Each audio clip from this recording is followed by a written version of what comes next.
Test 1, 2.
This is a meeting of the Medford City Council Public Health and Community Safety Committee. We are meeting tonight, December 11th, 2024, to discuss some edits to the CCOPS ordinance. Clerk, can you please call the roll? Sure. Councilor Callahan. Vice President Collins. Councilor Lemming. Councilor Singh. Present. And Chair Lazaro. Present. 5 present, none absent. The meeting is called to order. I will hand it over to Vice President Collins. Oh, yeah. Great. Thank you so much, Chair Lazaro. So I'm the sponsor of these technical amendments to the CCOPS ordinance. So I thought I would just start with a little bit of a background. Can folks hear me? Okay, great.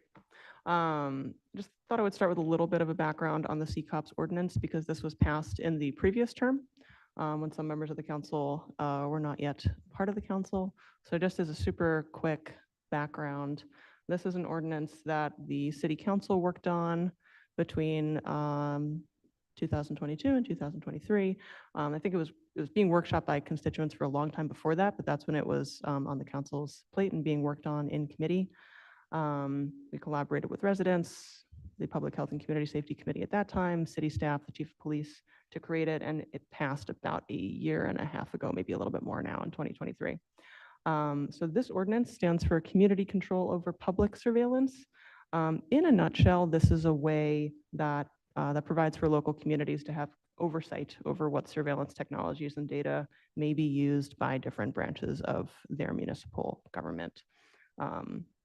It's a structure that is not unique to Medford. It's been passed in a lot of other communities, including other communities in Massachusetts, that empower communities through the city council to have an opportunity to ask the questions, why do we want to use this surveillance technology in our city? To what ends? What are the proposed benefits? What problem is this supposed to solve? Will it cost us? How much? What are the possible negative effects? And to be able to ask those questions and have those conversations and weigh those pros and cons in public transparently. So I think this was a really big win for the community when we passed this last year, because that was the city being proactive and responding to residents who said, hey, we have a privacy and civil liberties concern around these surveillance technologies proliferating. Wow, proliferating. Damn, I gotta stop talking. Responding to this, very real perceived danger, because we know the effects that surveillance technologies have. We know the dangers that they pose. We know that the dangers that they really have posed in other communities around the US and around the world, and to proactively say, before these take root in our community, let's set up a public, transparent process for us to have that conversation in public. So that's the CCOPS ordinance. It's been on the books for about a year and a half. And at this point, some community advocates have come forward with ideas for how to strengthen the ordinance.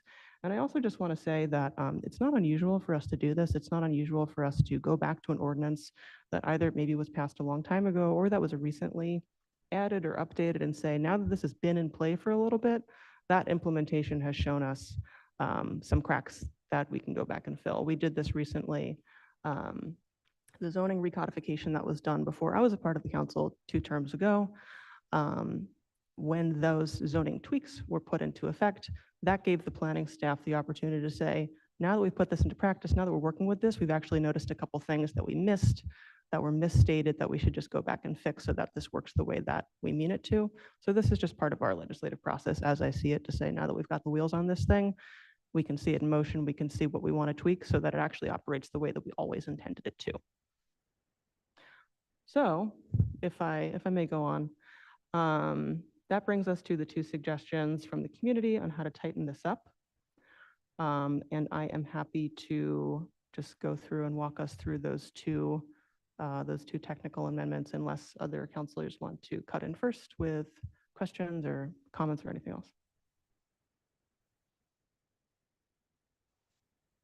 Vice President Collins, would you like to share the portion of the proposed amendments on Zoom, so, or on the screen so that we can. Yes, absolutely. Hang on one sec.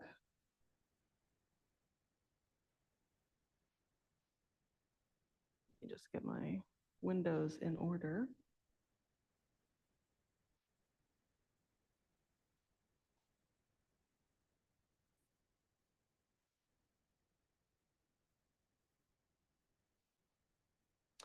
All right. Okay, that seems to be working. I also want to note, if folks are looking for the full ordinance, the ordinance that was passed in 2023, that is on MuniCode. It's in the municipal documents section, not in the code of ordinances. That's because we just have a bit of a backlog with getting past ordinances uploaded into MuniCode. So it's up there, it's under municipal documents. It is also on the website on today's agenda as part of our packet for tonight, the full ordinance. Yep. Thank you. Okay, so I'm just going to quickly walk us to the two proposed changes to the ordinance. So the first one, this would be in addition to section 5079, and that's the section that goes over enforcement, remedies, penalties, and whistleblower protections. Actually, let me just quickly scroll up to that section so that we can kind of ground ourselves in context. Not going to read the whole thing, but this is the ordinance as it's currently on the books. So this essentially says who enforces this ordinance? The mayor's office or the mayor's designee, which is the case with all of our ordinances, essentially. If violations occur, what then? If violations are reported, what then? Protections for whistleblowers so that people are empowered to speak up if they think the ordinance is being violated. And nothing in this ordinance shall be construed to limit or affect any individual's rights under state or federal laws. That's the section currently. The proposed addition reads, any video footage or other data recorded or obtained illegally or in violation of this ordinance shall be immediately destroyed and not introduced as evidence in any criminal or civil proceeding, except in those proceedings related to violations of this ordinance. So just to explain that, this proposed tweak is to essentially fix an oversight. The original ordinance, in its many sections, states how surveillance data may and may not be used, what the penalties are for not adhering to use of surveillance technology or data throughout the ordinance. But what it is silent on is what should happen to surveillance data that is obtained outside the bounds of the ordinance. So this tweak is to say, any surveillance data that is gathered in a way that does not conform to the regulations put forth in the ordinance, if we didn't, for example, if we didn't approve a surveillance technology, that technology went into use anyway, it was used to protect, it was used to collect people's private data. And then we realized that, we're like, oh, sorry, that should never have been in use. We never got permission to use that. What happens to that data? Well, it shouldn't be kept around because that could compromise people's privacy. It should be deleted, it should be destroyed. This is kind of to me, I'm not a lawyer, but this sounds to me like a similar concept to how if an agency were ever to obtain evidence without a warrant, that evidence can't be used because it was obtained illegally. We did pass these proposed amendments to legal prior to this meeting. Legal counsel brought up that some municipal data must be maintained according to public records law. I believe that public records law would supersede this ordinance in any case, but I do have a little bit of extra language to propose just to make that point really clear. I'll pause there. Councillor Callahan. Thank you. Clearly, this is going to be part of the ordinance. I'm sure that the language is pretty clear based on it being in the ordinance, but it does, like on first reading external from the ordinance, there is this question of like, could it be used to say that residents who have their own video footage cannot use it in a criminal investigation, for criminal proceeding? I don't know if it's like, that would be a question for a lawyer as to whether to specifically say any video footage or other data recorded or obtained by the city, by a city entity, right? By a municipal entity, illegally or in violation. Like just adding in to be very clear that we're only talking about video footage or other data obtained by the city.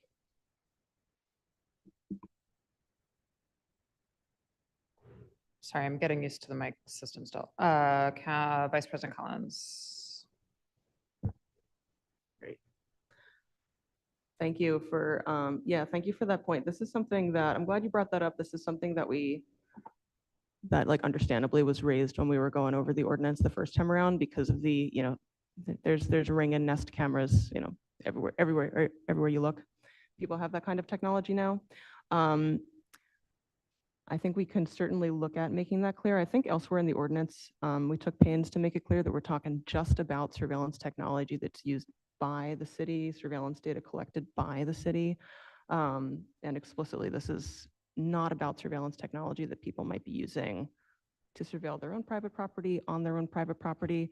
So I think that's been made pretty clear. I don't want to, my only hesitation is if we start adding clarifications in specific sections, I don't want people to then say, oh, so this doesn't affect my Nest camera, but what about this other part? That would be my only concern with adding language somewhere and in addition to what's kind of at the top of the ordinance. Similarly, I would assume the whole ordinance would have been run by council prior to passage previously. And so I guess this is a question for Vice President Collins as well, that when that came up, that probably was addressed, or is the assumption that ordinances written by city council are only applicable to matters that are addressed by our police department, our, city services, our, municipal, only in the realm of municipal services. But, in thinking about this, you think about like our tree ordinance, which does have something to do with private property to some degree. So, I guess like, how explicit are we trying to be? Yeah, I think it's a good question. I feel pretty comfortable that the ordinance throughout is in the language very targeted at municipal use of surveillance technology and surveillance data. I'm doing as you can see, because I'm still screen sharing, I'm kind of scrolling through the sections and I feel pretty comfortable with how the language, it's talking about municipal use.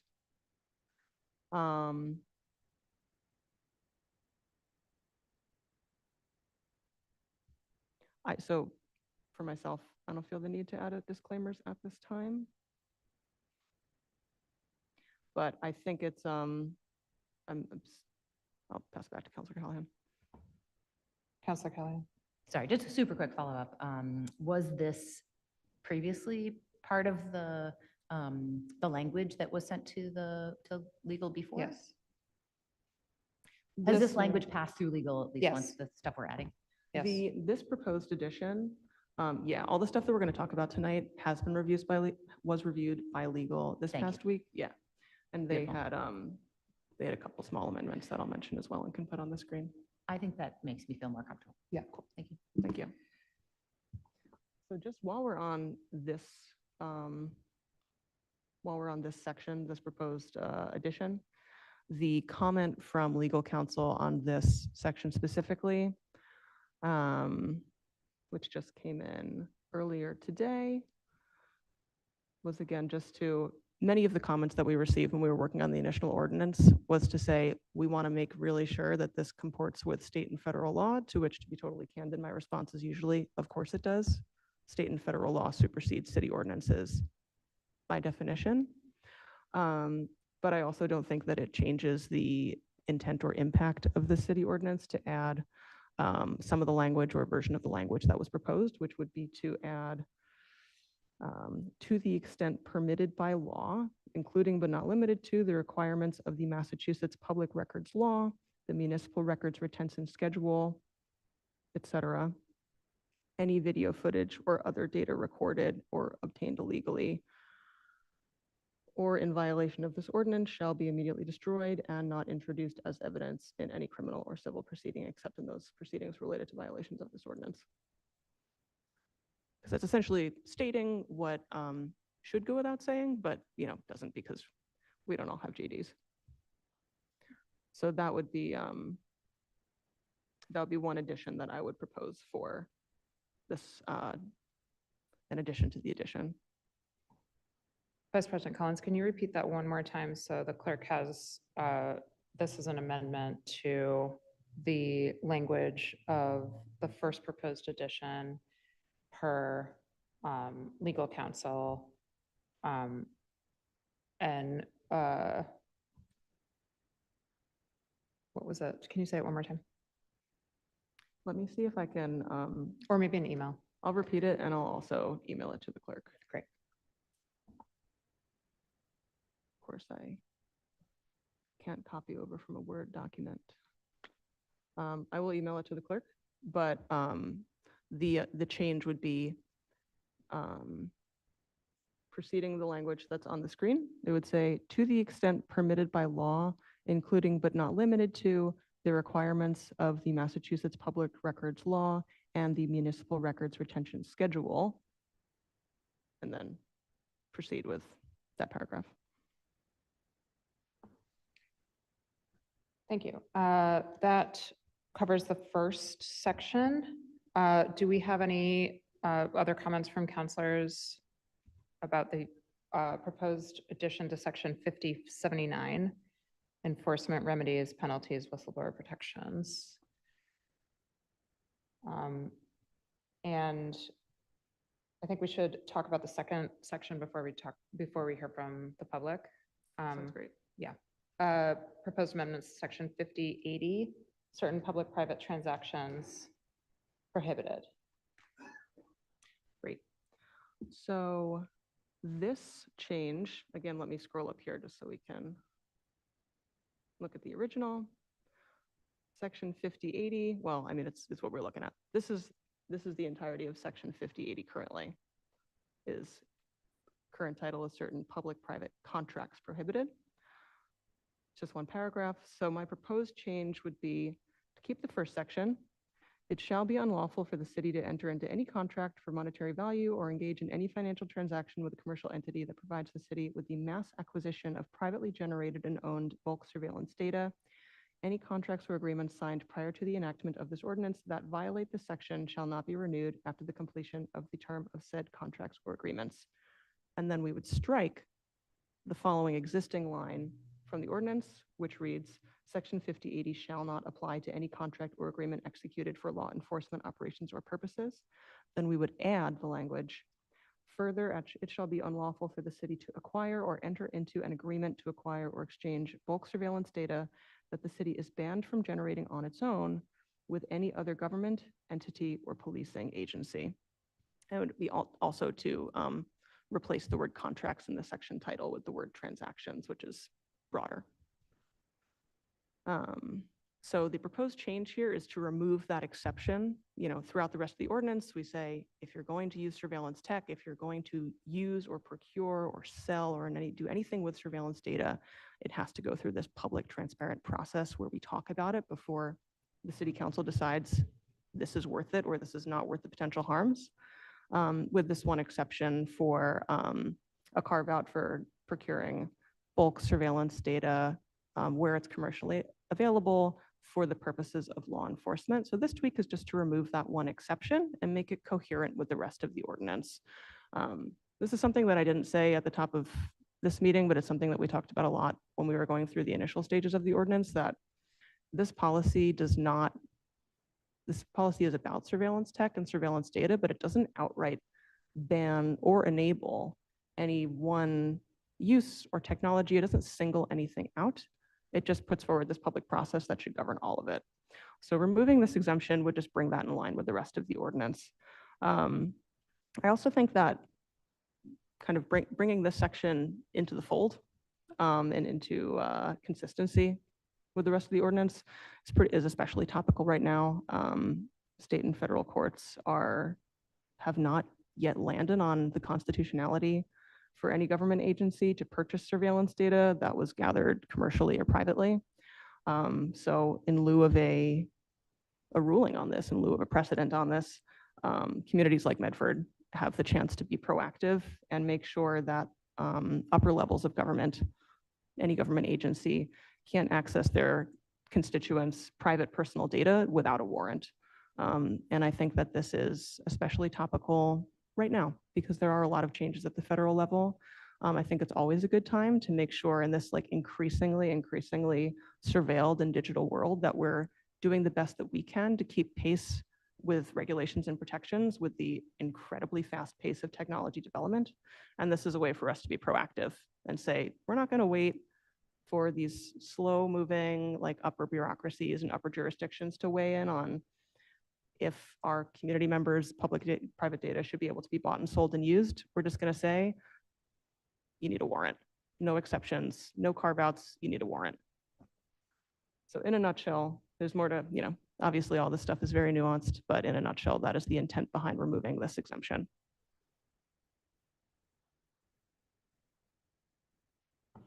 Thank you. Any other counselor comments on this point?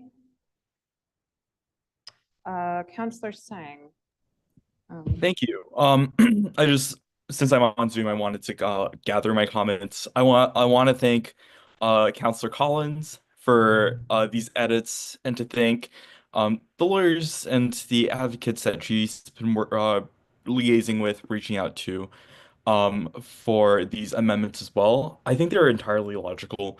If you look at the intent of this ordinance, what we're trying to do, what we tried to do as a city council, the edits that are in front of us today make complete sense and are coherent with those purposes, with that intent. And they're not overreaching. They're very in line with what you'd expect across municipalities from an ordinance like this. It doesn't only clarify, but it also strengthens those purposes of protecting our civil liberties, of making sure that we're regulating surveillance in the city as well. And it clears up any internal debates, inconsistencies that might have been there before. And as Councillor Collins noted, some of this is stuff that we talked about when we drafted it first. We gave it some time, leaning on the more conservative side of things. And I think in review over the last year and a bit, I believe, of when this ordinance has been in effect, these changes make a lot of sense. So I'm excited to support them. I hear the questions from my council colleagues. I think that between the suggestions from legal and just how the rest of the ordinance is written and how it works in Massachusetts state law, I don't think we have to worry that much about those concerns. Thanks. Thank you, Counselor Sang. Do we have any other comments from counselors? Counselor Collins. Thank you, Chair Lazaro. I also just wanted to note there were a couple minor points that came back from legal on this proposed change as well. One of them was, again, I think what I characterize as kind of like a, let's dot our I's, cross our T's kind of suggestion that noted that the limitations set forward in this section should not apply to surveillance data that's already exempted from the ordinance. I see the intent behind that language. I do kind of think that goes without saying. I kind of personal preference, I sometimes think that stating things too many times in too many sections can actually reduce clarity instead of making things more clear. So I'm comfortable with where we have the exemptions stated so far in the ordinance. I don't think that that language is necessary. Just to make that more clear, there was a suggestion to say this section does not need to apply to surveillance data that was exempted from the provisions of this ordinance as set forth in section 5071. Section 5071 says this ordinance does not apply to these technologies. I don't think, I feel like if I were to read this ordinance, I would assume that that was true in all sections. So I always appreciate legal counsel's thoroughness. I'm not myself proposing that as an amendment just because I do think it's unnecessary, but I just wanted to state that for transparency. However, they did note that the term bulk surveillance data is not defined. I think that could be worthwhile. So after we hear from all questions and counselors, from all questions and comments, I'll make a couple motions, and included in that, I would ask KP Law to provide a suggestion for a definition of bulk surveillance data that we could add to the first section of the ordinance, just to keep everything super clear. Counselor Lemming. Thank you, Vice President Collins, and everybody for all your work on this. I have been thinking for most of this meeting about the exact definition of bulk surveillance data. I would also ask that KP Law, in considering a definition of bulk surveillance data, also include a provision to include data that is synthetically generated to be similar to bulk surveillance data.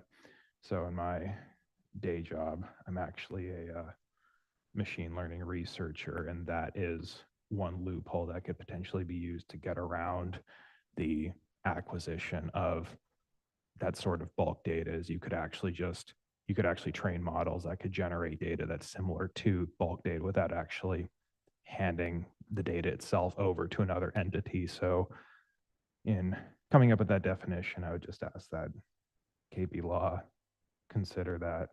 I'd also be willing to talk to them myself about that. This actually is like an issue that legislatures are running into when they're trying to come up with the appropriate definitions for this technology. So, yeah. Thank you, Counselor Lemming. I think that's a very valid point, and something that we should consider including. Do we have any further comments from counselors? Shall we move to public comment? Okay. Do we have any public comment in the chambers? Please, if you'd like, you can line up at the podium. And anybody on Zoom, you can raise your hand if you'd like to make a comment, and I will alternate back and forth. Name and address for the record, please. Can you touch the, there should be, yes, and I will. Barry Ingber, 9 Draper Street. And I am a member of Medford People Power, which was the group that initially proposed the CCOPS ordinance and which is asking for the amendment to it. I thank you, Councilor Lazzaro, for holding this meeting, and Vice President Collins for taking the lead on this work.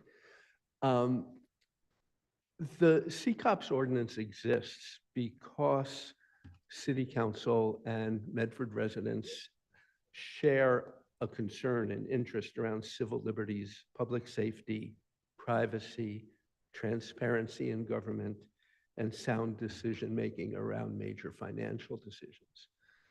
It reflects a widespread public opinion that use of surveillance technology should be made public, and the government should protect people's privacy. Residents in Medford spent over 4 years working on this to get this ordinance passed and gain the endorsement of a wide range of community organizations, institutions, and faith communities. While the passage of the ordinance in early 2023 was a great victory, a loophole remains, which has been discussed regarding the city's potential purchase of commercially available surveillance data.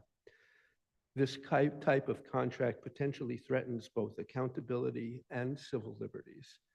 We strongly encourage the city council to restore the language that we originally had in Section 5080 that included the Medford Police Department, along with all other city departments, as prohibited from purchasing bulk surveillance data or exchanging it.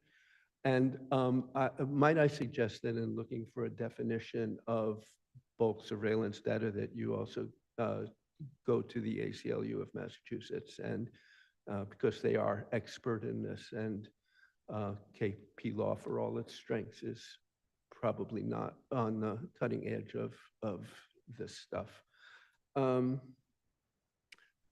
We want to make sure our tax dollars are being spent going towards true public safety and not on expensive gadgets and software that enriches corporations more than they actually help us. Thank you again.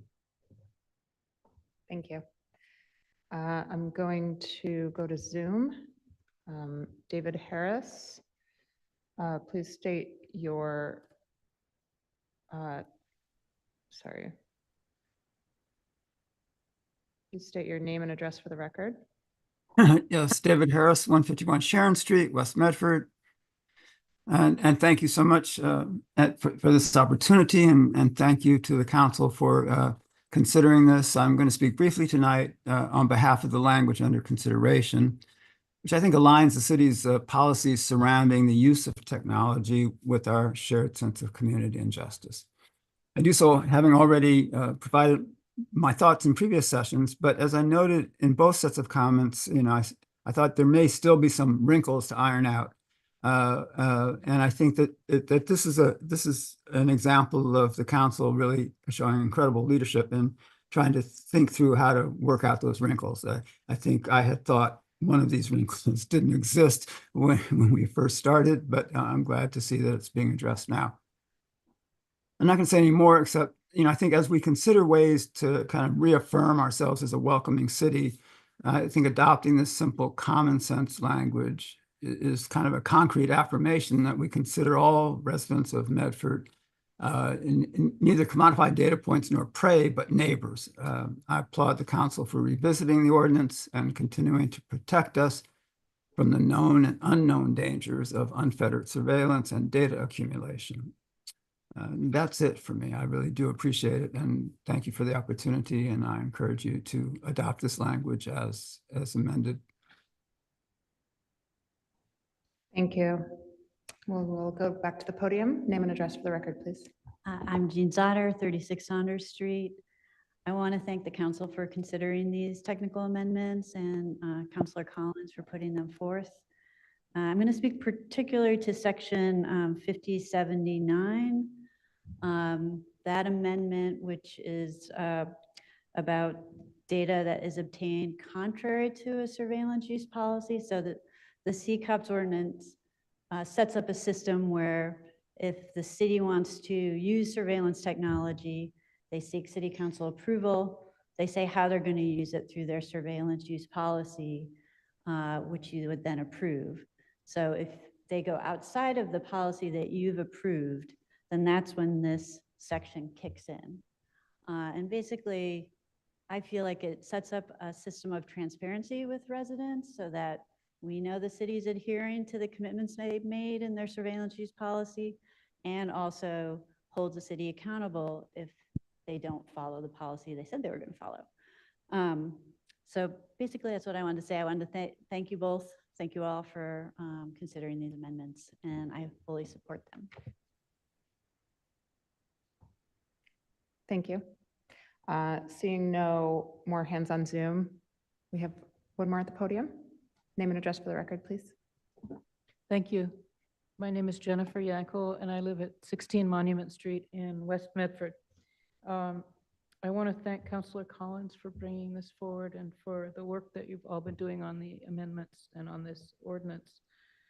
I think it's really important to realize that, I'm repeating what other people have said, but I think it's important to underline that as much as many of us may be alarmed by the rapid development of surveillance technologies, this is not precluding the use of such technologies. It's simply making sure that we as residents of the city, through our city council, are able to know what's going on and to some extent control it. I am a member of the NAACP, the Mystic Valley branch, and we have been following this CCOPS ordinance and have had people come and speak to our branch about it, and we very much support it. Part of that reason is because we recognize that racism is a public health threat, and this ordinance is a concrete thing that Medford can do to address racism. As we know, surveillance has historically been used against communities of color. It's been used against Muslim communities. It's been used against immigrants. It's been used against activists. The technology is vastly underregulated, rapidly evolving, and built in such a way that it's difficult for municipalities to use it fairly. So that's why we need this kind of regulation. And we really, on behalf of the branch, I want to thank the council for considering this and assure you of our full support. This is a personal comment that comes from hearing the issue of bulk data being raised. I think that's really critical because we're not only talking about the city purchasing and using surveillance technologies, but perhaps even more importantly, the possibility of purchasing bulk data.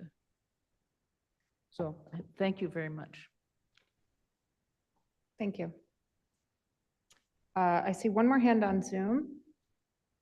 I'm going to ask you to unmute and please state your name and address for the record.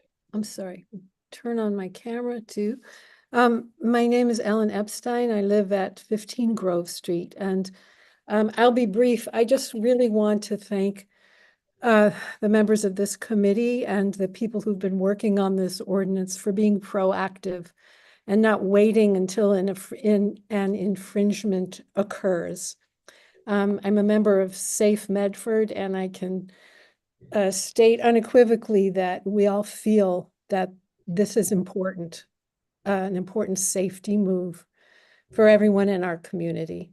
So thanks to the members of this committee for bringing it forward and for thinking so carefully about the wording. And thank you. That's it.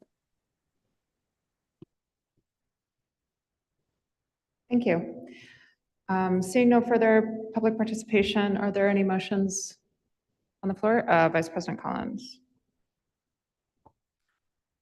Thank you. I would motion to incorporate the discussed amendments. And I just emailed those to the clerk. That would be the addition to section 5079 with the new first sentence that we discussed in committee pertaining to Massachusetts public records law and municipal records and retention schedule.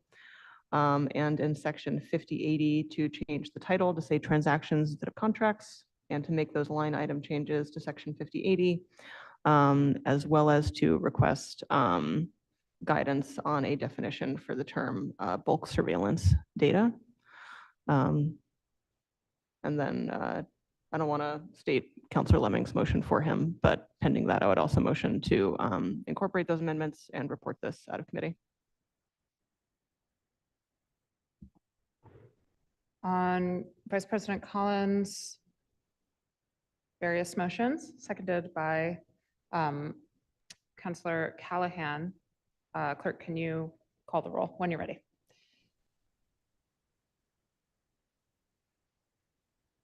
Sure. Councilor Lemming, you're going to be making a separate motion. Councilor Lemming, do you have a separate motion to make?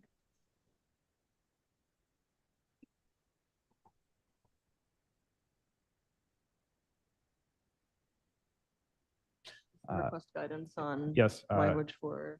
Yes, it also, yes, amending, an amendment to that is to request legal guidance on the use of synthetically generated data in the definition of bulk surveillance data.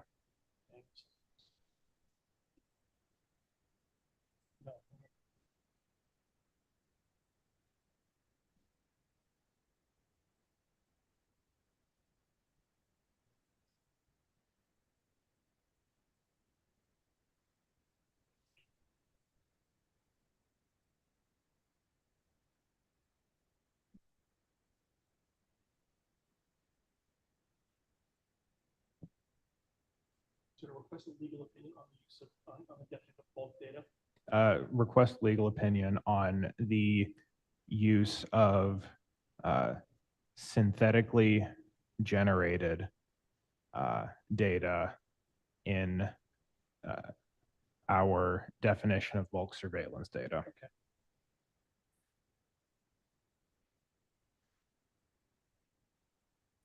I included that as one motion. I incorporated two. With a second from Counselor Callahan.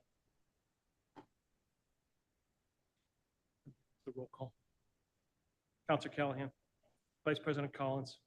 Yes. Counselor Lemming. Yes. Counselor Singh. Yes. Chair Lazaro. Yes, 5 in the affirmative, none in the negative, the motion passes. Thank you. Are there any other motions on the floor? On the motion of Counselor Second. Callahan, seconded by Counselor Lemming to adjourn. Clerk, can you call the roll, please? When you have a chance.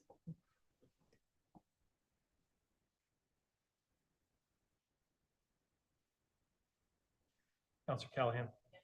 Vice President Collins. Counselor Lemming. Yes. Counselor Singh. Yes. Chair Lazaro. Yes, 5 in the